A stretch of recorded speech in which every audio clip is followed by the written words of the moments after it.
మనం నవగ్రహాలంటాం. అందులో అంగారక గ్రహం గూడా ఉంది.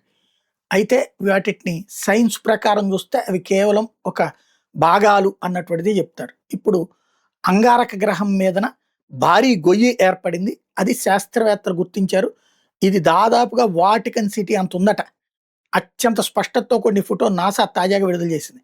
మార్స్ ఉపరితలం మీద ఓ భారీ గొయ్యని ఇంత స్పష్టతతో ఒడిచిపట్టడం ఇదే తొలిసారి.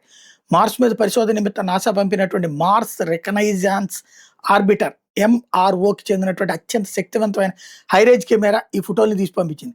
ఇవి మార్స్కి దాదాపు 300 కిలోమీటర్ల ఎత్తు నుంచి తీసిన ఇమేజీలు.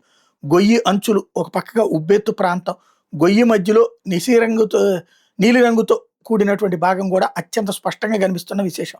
మార్స్పై చోటు చేసుకుంటున్న మార్పులు మరింత ఖచ్చితత్వంతో గుర్తించేందుకు ఈ ఫోటో దోహదపడగలదని భావిస్తున్నారు. అంతేకాకుండా భావి మార్స్ మిషన్లకు అక్కడ వనరుల లభ్యత తదితరాలపై కూడా ఇంకాస్త స్పష్టమైన అంచనాకు వచ్చే వీలుంటుందంటున్నారు. ఈ గొయ్యి మార్స్ మీద అసిడాలియా ప్లాంటియా ప్రాంతంలో ఏర్పడింది. ఇది బహుశా కొద్ది కాలం క్రితం ఏర్పడి ఉంటుందని నాసా సైంటిస్టులు భావిస్తున్నారు. బహుశా ఏదో గ్రహశకలం వంటిది ఢీకొట్టడం వల్ల ఈ గొయ్యి పుట్టుకొచ్చిందని వాళ్ళు చెప్తున్నారు. అసిడాలియా ప్లాంటియా అనేది మార్స్ మీద ఉత్తర దిశలో ఉన్న లోతట్టు ప్రాంతం.